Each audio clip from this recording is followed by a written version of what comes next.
Thank you. All right. Okay, here's what I want you to do. Go to the daily schedule page. There is, under this morning's time slot, there's a film study worksheet that you can download. And you can pull that up, just kind of have that on your screen, but you should take notes about this. Title of this lecture is How to Use Film Study to Win More Debates. And this is the first time I've given this to not Woodward, so it's kind of cool. Nice. I feel special. You are special.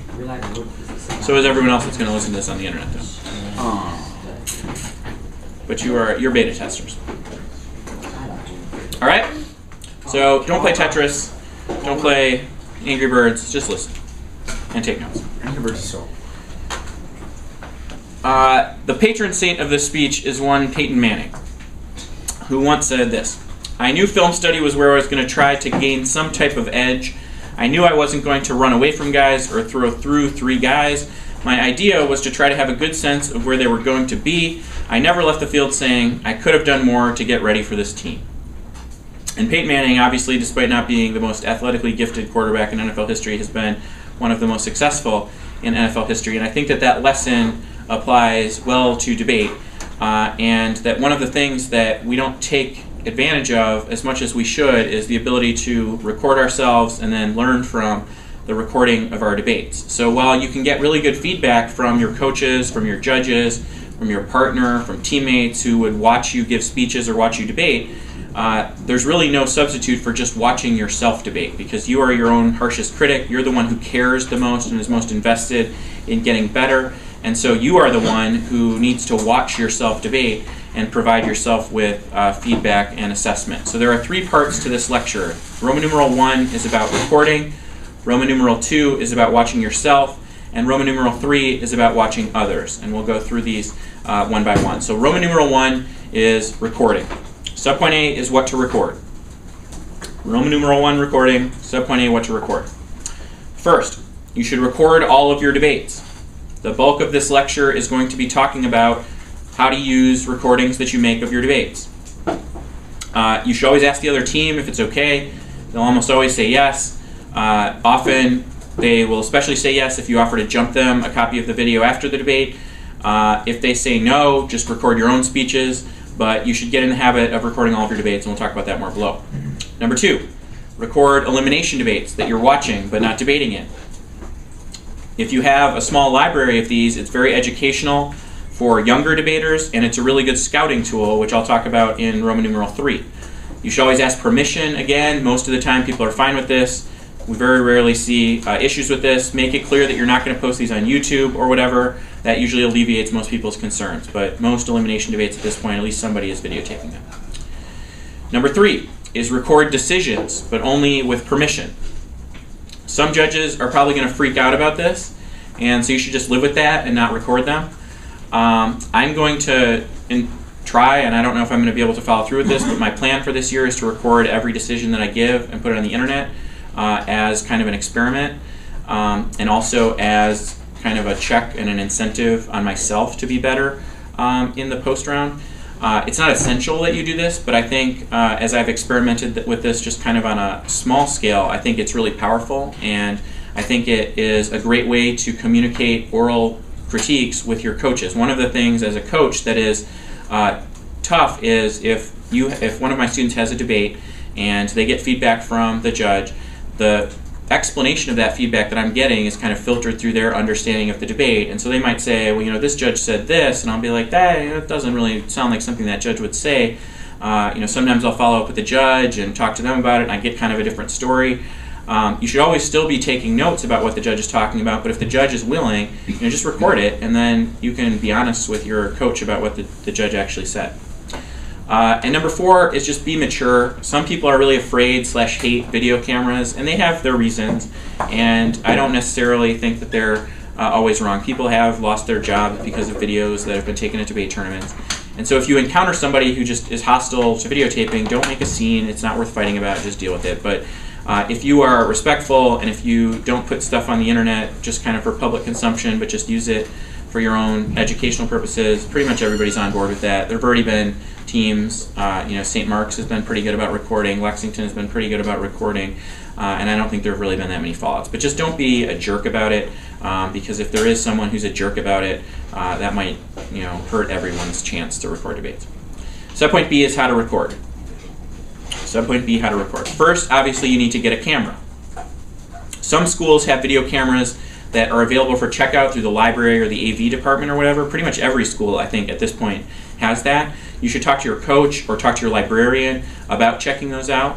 Obviously, you then have responsibility for something that doesn't belong to you, so it's really important that you don't lose it, don't abuse it, don't break it. But that's a way for you to kind of get a no-cost camera. Some squads have started buying cameras, so like I think Lexington and St. Mark's, the reason they've been able to record their debates is because they invested some of their budget into that, and so they've kind of had some cameras that they can give to students. You should talk to your coach or talk to your administrator about maybe making that a possibility. If none of those things are an option, you've got kind of two other options. You can either use your computer, and this is something that Brian Manuel told me that college prep does, which I hadn't really thought of before, but a lot of computers have built-in microphones and web cameras, and so you could just turn those on before you give your speech, and then you just kind of have all of your speeches already recorded on your computer. So if that's an option, that might even be easier than actually having a physical camera that you set up. And the other option is just buy a camera.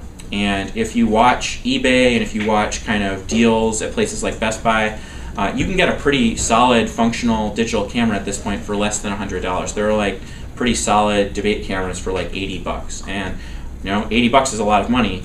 Believe me, I'm not. I don't think everyone should just drop $80, but in the grand scheme of things, that might be a worthwhile investment because I think it does have kind of a meaningful impact on your improvement in debate. So I think everyone should basically have some avenue to find a camera. My first suggestion would be to talk to your librarian or AV department to get one. Number 2 is set up the camera. Tripods are pretty essential. The one that I'm currently using, I don't really like that much. These ones that are like gorillas or whatever they're called. Just like a normal tripod is probably better. Those aren't very expensive. I think you can get them for like $10. But bringing that with you kind of exponentially increases the usefulness of your camera. Make sure you've got power. So especially if you're paperless, you should already have kind of a power strip and an extension cord so that you can always be plugged in. Make sure you've got a camera that has a power cable. Some of the good ones, like the one that I'm recording this on, has a battery life that'll last for one debate, but it won't go much longer than that, so it kind of always needs to be plugged in. Play around with the audio and where you put the camera so that it can pick up the sound. It's usually the sound that's more of an issue than the video. So for example, with this camera, I kind of need to boost the gain on the microphone, and when I do that, the sound is pretty good. So just play around with it a little bit, but think about that when you're setting up before the debate. Just make sure that it's going to be functional. You don't want it behind you. You don't want it to be so far away that it's not picking up the sound.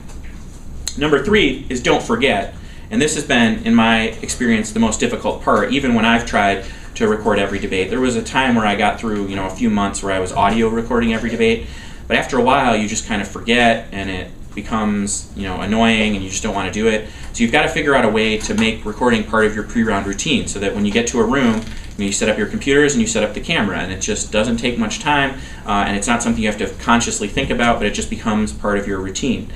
The biggest issue people have is just that they've got the camera with them. Sometimes they even set it up and they don't press play. So just get in the habit of doing that. Make one of the partners, if it's the 1N when you're neg, the 1A when you're aft, just kind of be responsible for making sure that camera gets started. Number 4 is pack everything up, which basically means don't let your camera get lost or stolen. I haven't had an issue with this yet, but I've heard of several times where this has happened. I'm hoping that it's not debaters that are intentionally going out and trying to steal cameras, but cameras have certainly been left behind, so I actually need to do this. But put your name and contact information on your camera. You should have a sticker on there that says, if found, contact this person. But assign responsibility for one person. The way we've done it is when we give a camera out, one debater is responsible for it, and so they kind of are the one that's on the line if the camera gets lost. If you just give it to a 2-person team, they'll just blame each other. So make sure you don't lose it. Number 5 is upload it to your computer. This is really easy. Most cameras have built-in USB capabilities.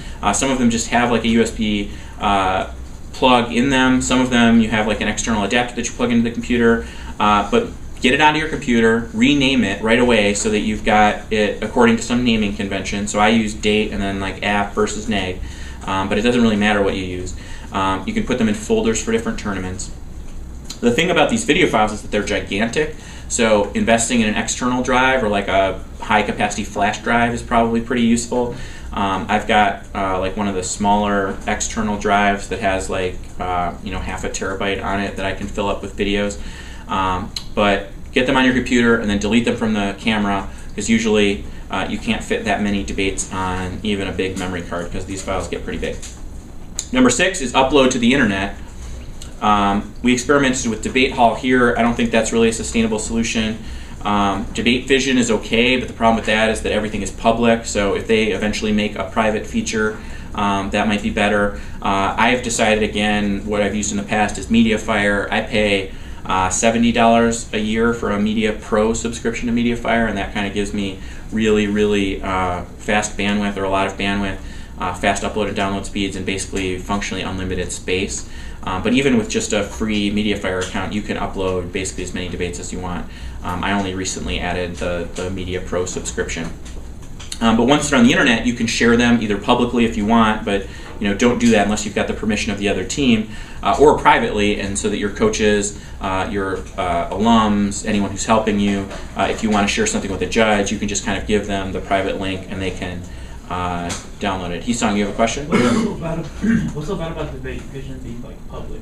A lot of people just don't want the videos posted publicly. Oh. So you definitely wouldn't want to do that without asking first. Nathaniel?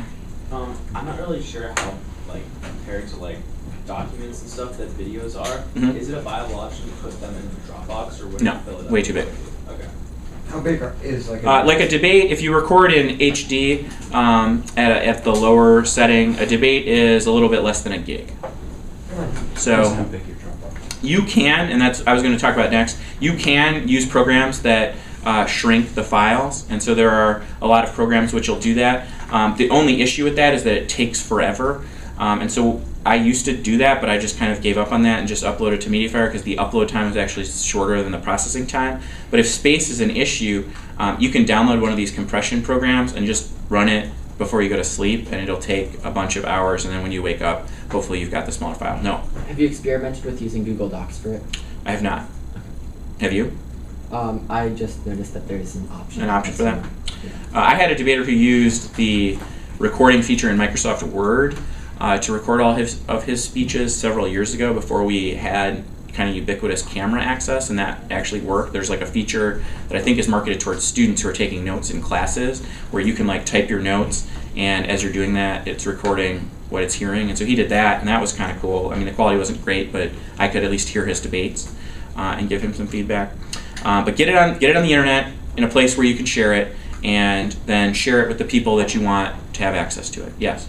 Is there a way to like name them or organize them by speech and cross-sex while they're still on the camera? Because it seems like that would be kind of confusing. Yeah, I mean, there probably is, because you can just mount your thing as a USB drive and then change it there. I'm sure the cameras, like this camera probably has the ability to change file names on the camera, but it's like there's no keyboard and it would be kind of annoying. So I just dump them all over and then go through and name them and then upload them. And so it really doesn't, there's not much processing time on my end. The longest time is just the upload time. But with the Media Pro subscription, it's like super fast. So I can get them all done. I think I can do a gig every 10 minutes or something like that. Number 7 is establish a routine. I've kind of already mentioned this, but whenever I've tried to implement this kind of system, the biggest stumbling block is just kind of people fail to follow through. And the toughest thing, even for me, is that once you have a backlog of videos to process, it just becomes almost incomprehensibly annoying to do it, and so you just kind of put it off forever. So if you allow like an entire tournament's worth of debates to accumulate on your camera, that's probably the borderline of how much is tolerable to do in one sitting. But if you rock 2 tournaments worth on a camera without uploading, you're probably not going to get them online because it's just going to take so much time and it's just kind of menial labor or whatever. So I would encourage you to record your debates during the day. When you get back to the hotel, put them on your computer. If you have slow internet, don't upload them yet, but just kind of do a little bit, because then when you get home you can upload everything while you're sleeping, and it doesn't become like a big drain on your time, because this is something that will help you debate, but you don't want this to become like a job. It should be easy, and it should be something that you can do just kind of to supplement your debating. It shouldn't become like something that you hate doing. And if it does become something you hate doing, just don't do it. Roman numeral 2, watch yourself. Oh, sorry, Margaret. Would it be viable to just have like a team external hard drive? Yeah, that's what I did. That's the one that I have is paid for by Woodward. Yep. And what I do is, and that's actually before I got the Media Pro subscription, that's how we would do it. I would just upload them all to this drive, and then we would just pass it around at practice, and people would copy theirs to their hard drive. And then that was faster than internet, especially because our wireless is really slow, so it would take forever at school. But yeah, no, that's a good suggestion. And you can get a big, a terabyte hard drive now for not very much money.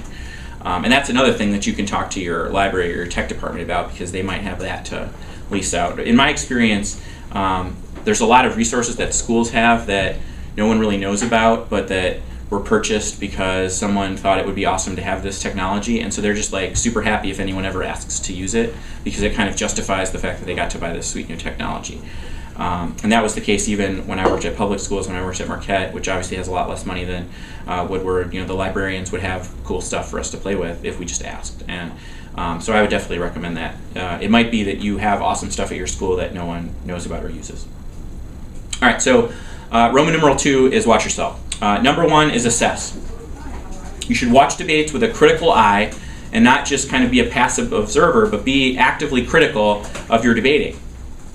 You should be your harshest critic, because you're going to pick up on small things that might never come up in post rounds, and you're the one who's most invested in your performance. If something does come up in a post round discussion with the judge, or something that your partner brings up, explicitly watch for it. So when you're watching your speeches, you should watch them in light of what was said or in light of what happened later in the debate, and think to yourself, all right, at the end of the debate, here's how I know I made mistakes, or here's how I know I lost. At this earlier point in the debate, what could I have done differently, or what mistakes were made, what choices kind of led to that ultimate conclusion. And so essentially just assess yourself. Watch with a critical eye, don't just observe. Number 2 is correct. Once you've identified something that needs improvement, you've obviously got to fix it. So if it's a speaking issue or a physical presence issue, do drills to correct them. As we talked about way back at the beginning, the purpose of speaking drills is to rehab a speaking injury. And so the best way to identify those injuries is to watch on videotape. It's like videotape is the MRI on the pitcher's shoulder, and it'll show if there's some structural damage that needs to be rehabilitated. Then do drills to rehabilitate that injury. If it's a content issue, you can rework your arguments, rework your blocks. If it's a flowability issue, you can work on your structuring of your arguments, your front loading of labels. We'll talk more about that later. But the goal of video study is to kind of see yourself debating in the way that other people see you debating, and make corrections which bring watching yourself debate more in line with the way you think you debate, or the way you want to debate. So don't be defensive about it. Don't be like, oh, I'm good. Maybe there was a minor mistake here, but whatever, I'm awesome. Say, I want to be awesome, and I want to sound like this, or I want to make arguments like this, I want to be perceived like this. I can understand, watching myself, that I'm not quite there yet. How do I get there? And make those corrections. Number 3 is redo, or rework. Video is fantastic, and it's the thing that I think makes it more powerful than anything else is its ability to supplement redos. So one thing you can do is you can flow up to the point in the debate where you want to give your redo. So if you're redoing a 1NR or a 1AR, flow up to that point, watch the debate, and then give your redo in real time using actual prep time, and that will simulate much more closely the environment that actually occurred in the debate. Obviously this takes a long time, but one high quality redo is better than like 10 not so high quality redos. Because obviously just repeating your speeches and just doing some speeches, getting a little feedback is helpful, but to really simulate the game conditions, is the most powerful way to improve. So if you give a 1AR in the octafinals and you lose the debate and there were shortcomings in the 1AR, spending the hour to get up to that 1AR point and then doing that redo in front of your coach can be much more helpful than just doing that 1AR plus the 2 1ARs you had in the prelims that weren't so great, plus a couple of 2NRs, because that 1AR in game conditions really replicates the way that you would be prepping for the actual debate, and that is a much better way to do a redo. If you have a coach that's willing to listen to your redos, or if you have an alum or a teammate or a friend that's a college student who's helping you out that would be willing to listen to redos, you should record your redo and then send them the original and the redo and say, all right, here's what I wanted to work on, here's the original, here's the redo, my concern was with this thing and this thing, what do you think? Or did I effectively correct this thing and this thing? So ask for suggestions, use the video for redos. Number 4 is compare. Periodically revisit earlier videos to track your progress, especially if there's something related to speaking or in-round presence that you're trying to work on. Kind of grade yourself, be honest, look at a video at the first tournament of the year, or look at a video from camp at the first tournament of the year, at the third tournament of the year, and you want to be seeing tangible progress. If you're not seeing tangible progress, don't keep beating your head against the wall. Change your plan, change your strategy. Mix it up, different drills, different practice technique. The awesome thing about videos is that you can actually kind of see if you're doing what you want to be doing in terms of improvement. If you're not, then just stop whatever you were trying to do to improve and try something else.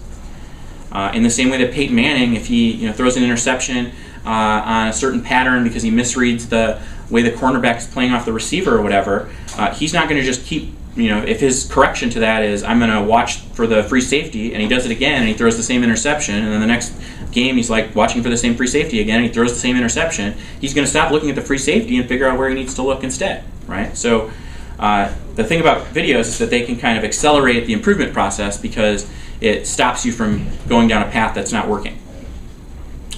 Number 5 is get specific feedback. One of the things that debaters either don't understand or don't really care about is that it's really hard for a coach or a friend or a teammate or an alum or whoever is willing to listen to your speeches. It's really hard to do that, right? It's a lot of work. It's not easy. And if your coach, is listening to a lot of different debaters and listening to a lot of redos, they don't have time to watch the entirety of all of your debates. That's hours and hours, right? It took you an entire weekend to have all of those debates. Your coach isn't just going to power through those with awesome specific comments. So make it easier for them by isolating clips, or just tell them what minute mark or whatever is in the video where you want to work on something in particular. Maybe record a redo of just that small part and send them that and say, okay, I got this comment after the debate about my overview to the 2AR. I identified that I needed to kind of tweak the content in this way, or I needed to improve my connection in this way. It's from the opening to the 1 minute mark of the original video. Here's the link to that. Here's a redo of just that part of the speech where I try to correct those. Can you give me any feedback? Do you think I'm on the right track? Something like that. If I get that email or that request in person, that might take me 5 minutes to 10 minutes to process. Whereas if you just send me a 2AR redo and a 2AR and you're like, help, I need help with my 2AR, that's you're asking for a half hour or an hour's worth of investment, and I might just not have that. And especially if you're going to try and connive people into doing this for free, friends of the program, college students, alums, whatever, to get some free assistance, make it easy on them. Don't make it hard on them. So ask for specific feedback and make it easier. Number 6 is I want to provide 4 specific techniques for watching film that I think are helpful. So the A sub-point is flow. You need to know what it is like for someone else to flow you. What is hard to flow? Are tags, cites, card text all crisp and strong? Are they clear? Are you front-loading your arguments with helpful labels, something that we've been talking about constantly? Are you projecting your voice, or are you speaking into your computer? There's a whole host of issues that are involved in flowing that you can't really understand until you sit down and try and listen to yourself speak. And this is especially helpful if you can't really remember all of the arguments that you made, because one of the problems with self-assessment is that you know what you're saying, right? So in the moment, it all makes sense to you in your brain because you're saying these things, and so you obviously know what you're saying. But unfortunately for you, the judge is not plugged into your brain. You have to communicate your thoughts to the judge. And so the disconnect that often happens with debaters who are very unclear, or when judges say, I just didn't really understand your argument, it wasn't communicated to me, I just don't get it, I don't get what you're trying to say, that can be corrected when the debater puts themselves in the position of a passive observer of the judge and just listens and flows. Pretty much all of you have issues that could be corrected if you just watched yourself constantly and flowed yourself and then made corrections. Make it easier for the judge to flow you. In the same way that we just talked about, you want to make providing coaching feedback easy, you want to make judging easy. And if you can correct all of those flaws, you can instantly see more speaker points and more wins. Subpoint B is don't flow. Just watch yourself. And there are a series of questions that you should have in mind as you're watching. Are you focused or are you distracted? Are you confident or are you intimidated? Do you come off as arrogant or respectful? Are you perceived as aggressive or passive? Are you steady or inconsistent? Are you making good connections? Are you enjoyable to listen to? Are you in control of the debate? All of these kind of nonverbal presence-related issues are the reason that certain debaters are the top speakers at every tournament, and certain debaters are, the 4-2s that get cut on points. It's not necessarily that they're making bad arguments or that they're making bad decisions. It's that they are kind of perceived as distracted. They're perceived as intimidated. They're perceived as arrogant. They're very passive in their debates. They're inconsistent. They don't make good connections. They're not that enjoyable to listen to. And the other team tends to then grab control of the debate. And this matters less in debates where the two teams are of staggeringly different quality. But when you get debates at the top, when there are two very good teams, it's differences in these things that often make the difference, not necessarily differences in argument quality. Both teams kind of know what they're talking about. They've got good stuff to say. The team that comes out on top is the team that kind of wins the ethos battle and the battle of round presence and round control. And that's something that if you watch yourself and just look at yourself without flowing, you'll pick up on things. So at the beginning of camp, great anecdote, Sankalp was doing a lot of swaying, and I kind of identified that as something that was distracting and that was hurting his ability to connect with his judge. And we worked on that, and now he doesn't do that anymore. And I think he's improved dramatically as a speaker. There are little things that all of you do physically or in terms of your physical presence that can be corrected, so watch yourself without flowing. Subpoint C, little c, is watch yourself prep. This one I actually haven't been able to do, but I really want to do it, and I think it's perhaps really valuable, is keep the camera on yourself throughout the debate and just watch yourself during prep time. What are you doing? Are you just kind of dozing off and losing chunks of seconds because you're not focused? That's something that a lot of people have an issue with, and it's really hard to diagnose until you have the video. Many years ago, early in my time at Marquette, actually the year before I started at Marquette, but the team that then carried over into my first year, they had a videotape of themselves at the NBA tournament. And this was when it was rare that we would have videotapes. And they were debating a team that was a lot better than them. They were sophomores at the time. And the coach at the time, Andy Nolan, who then I worked with the next year, put the camera just on the Marquette students for the whole debate. And it was amazing because you could watch them not flow. You could watch them get distracted and not be paying attention.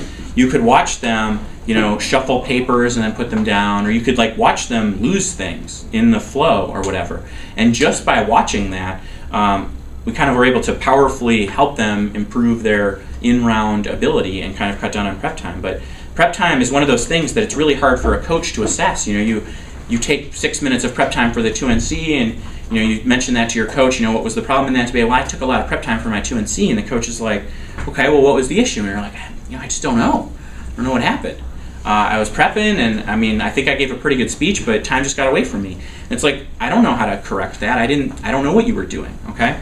The supplement to this, and this is the thing that I'd really like to try, but I haven't done yet, is there are these awesome programs that you can install on your computer that kind of take a video of your screen over a particular period of time, install that, and run that while you're prepping, okay? And then after the tournament, you can watch a video of how you prepared for your 2AC or how you prepared for your 2NC.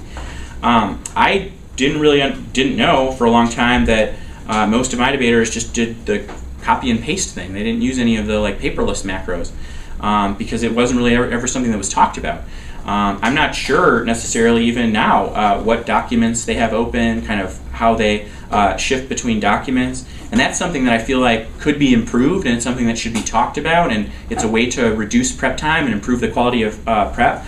But it's really hard to coach that. You can sort of see if they have paper what they're doing, but the computer is just looking at them. It's like a black box. I have no idea what's going on when you all are prepping for your debates. You could be playing Tetris for all I know. And if you take that video, you can then watch it yourself, watch it with your coach, and you can kind of identify places where you're being inefficient or where you could learn a better workflow or where you could eliminate prep time drains that are kind of things that keep popping up. Margaret? Before you started taking, before the round, would you ask your judge, before prep, would you mind if, I started, filming my screen, or would you... Yeah, or just set up the camera to just aim at you the whole time, Okay. right? And give up on recording the speeches in that debate. It'll still pick up the audio, but you wouldn't watch yourself in that debate. Oh, I meant, if you're doing, the screenshot film. Oh yeah, well I mean, I'm pretty sure you just press a button and it starts going. It's not, you wouldn't even take any time. Oh, you don't even... You could just, put the USB in to flash the speech, it'd be like, here you go, and boom, and it'll start recording or whatever. Or, no, it would be before that. So, immediately after if you're the 2A, right, 2AC prep, immediately after cross-six of 1NC ends, or even, immediately after 1NC ends, or actually, you could even do it during the 1NC, that would be awesome, right? See what you're doing during the 1NC. So as the 1NC starts, you press your screen capture record button, and then you turn it off when you're like, I'm ready for the 2AC, and you pull out your flash drive. And then you've got a video of what you've done on your computer from the time the 1NC started until the time you said you were ready for the 2AC. I think that would be awesome. I haven't seen anyone ever do that, though. So, you can be the first adopter. And then letter D, subpoint D, is watch yourself during opponent speeches. I obviously already kind of gave away the anecdote, but this is especially helpful to identify flowing issues, prep time issues, and in-round presence issues. Some of you don't realize what you look like when you're listening to the other team speak. Some of you talk excessively, some of you talk very loudly, some of you walk around a lot. Some of you sit there and look like you're getting killed in the debate, right? Even when you're not. Some of you seem to have standoffish relationships with your partners, even if you don't. Some of you look at the judge too much or stare at the judge and appear not to be flowing. There are just a variety of things that I notice just because I judge a lot of debates, and most of the time it doesn't really matter, but it's something that can easily be corrected. And especially if you're someone who is having some issues with kind of in-round presence, people often tell you, you seem kind of getting shoved around in that debate, or you weren't really in control. Or if you're a debater who has issues with flowing, do that for a debate or two, just to kind of establish a baseline and see if there's any glaring thing that you do. But you definitely don't want, the biggest thing that this could probably correct is if places where you just kind of space out and stop flowing, or situations where you and your partner are not getting along, or you're kind of giving off the impression that you two are fighting instead of cooperating. Roman numeral 3, watch others. Watch others. As a caveat, well, I guess I'll get to this in number 5, don't overdo it. So I'll say that even before I get into the rest of this. But we'll revisit that at the end. So number 1, flow their second lines. So what does a 2AC say against a particular disad or counterplan or critique or whatever? What does the negative block say on the argument that this team likes to go for to a particular set of AF answers? Know this kind of stuff in advance so that they like to read this add-on, or they like to answer the K with this kind of framing argument. Or in the 2AC, here's their offense against the politics disad. Here are the link terms that they read. And then adjust your strategy and adjust your evidence before the debate so that you don't get caught off guard. Now, are they necessarily going to say the same thing? No. But at least you've now prepared for the thing that they're comfortable going for, that they've gone for before. Number 2, and I think this might even be more helpful, is scout their late rebuttal visions. the decisions they make and the explanations they fall back on in the late rebuttals. What do they like to go for? How do they like to explain things? Oftentimes, a 2A will have a particular advantage that they really like to emphasize, a particular story about impact comparison that they really like to emphasize. They might have a strategy that they often fall back on the critique. A good example, Akshay. We worked a lot last summer about debating the critique on the affirmative, and I think if you'd watched a couple of his 2 hours against the critique, there's kind of commonality, common themes that are kind of the way that he likes to extend critique answers in the 2AR, and he's good at it. So if you're going to go for a critique, you need to know that in advance and then debate the earlier speeches so as to undermine the credibility of that story he wants to go for in the 2AR. Answer before he can make it, get him off of his most comfortable narrative. You can also use this to tweak cross-ex. So if you know that kind of in the later speeches the argument's going to get framed in a particular way, you can get them to kind of commit to that early, get them talking about that early, establish the warrant that you're going to try and undermine, get them to make commitments that can then be debated earlier. But you just kind of want to know what they like to go for, what they're comfortable with, and how they go for things. It's not enough to just know this team likes to go for the cap K. Know how do they spin it? Do they just kind of spin it as a cap DA? Do they have an alternative that they really like to explain in a particular way? Is there a framework argument? Are they the team that loves the teacher analogy? Are they the team that kind of goes all in on your framework is an independent voting issue, the kind of fiat bad kind of argument? Are they do they read Kapler in the negative block and love to go for it, like Blake apparently? No, we read Schlag. Or Schlag, sorry. Kapler's better than Schlag. Number 3, prepare for the cross-ex. If you ask a certain question in the cross-ex, what are they likely to say? Okay, this is especially helpful for watching the CX of 1ACs. Okay, if you're the 2N and you're preparing to go for your negative arguments, you want to kind of know what the 2AC likes to say against certain arguments. You kind of like to know what the 2AR likes to say, but you also want to know how are they going to answer your cross-ex questions. On the other hand, how are they going to ask cross-ex questions? What questions are they? Is there like a particular question they always ask? That can be really good for K teams, performance or project teams or whatever you want to call it. They'll open the 1AC cross-ex with a certain question. Know that and then talk about how you're going to answer. One kind of fun / useful thing to do is kind of role play the cross-ex. So watch their 1A answer cross-ex questions and then have someone kind of role play as them and have your 2N ask them questions and kind of mimic their response so you can just kind of get a feel for what it's going to be like in game conditions. So you can't necessarily mimic everything they're going to say, but you can at least answer the original question in a particular way, and then the 2N can follow up with that secondary line of questioning, which is usually where the value is added to the cross-ex. But in general, think about cross-ex in terms of the end game of the debate. Think about how you can tweak your cross-ex against this team to ask questions about the things that are likely to matter in the end, not just to embarrass them because they have a card that's not good. Number 4 is shadow debate. I know that St. Mark's likes to do this because I've talked to Tim Mahoney about this, but you can kind of establish the debate up to a certain point. So you can have the 2A, watch the 2AC and flow the 2AC that they have read before against politics, and then give the 2NC or the 1NR in politics against that 2AC. You can give a 2AC against one of their 1NCs against an AF that's similar to you. So, last year, if Westminster had debated a South Korea affirmative that was not St. Mark's, St. Mark's could have a video of that, and then Rishi could listen to that 1NC and deliver a 2AC like it was against Westminster. It can be very helpful just to kind of get a feel for the way that you're going to respond to things, kind of get a speech under your belt so that first debate that you have against that 1NC or the first negative block speech that you give against that 2AC, they throw in an add-on, they have a particular theory argument they like to go for, whatever, is not your first, so you just feel more comfortable. And you can also then kind of identify places where, ooh, I see this trick now. They can cross apply this to this, and so if we do what we normally do, they've kind of got an angle on us. So we got to tweak a little bit there. But number 5, and the most important thing, is just don't overdo it. So it's just one team, and every team, no team is a robot, so they're not going to do the same thing in every debate. The danger of this is that you'll get obsessed with scouting this one other team, and you're going to try and overscript everything. You want to find all the tendencies to exploit, and You just basically want a magic bullet victory. And that's not really what it's useful for. It's more useful for practicing and just for thinking about strategy and just feeling more comfortable when you get into the debate. Because one of the things that loses more high school debates than anything else is just debaters that are off their game. And you might, on your best day, be a very good debater, strong enough to beat this other team. You've got some arguments that are very good, but you don't debate your best, and it's really frustrating.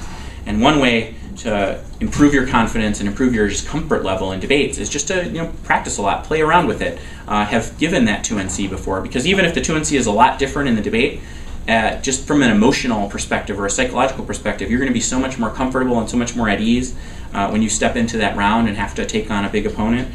That you're gonna give a better speech, even if the affirmative is totally different or whatever. So that's how you watch others. Any questions? Okay.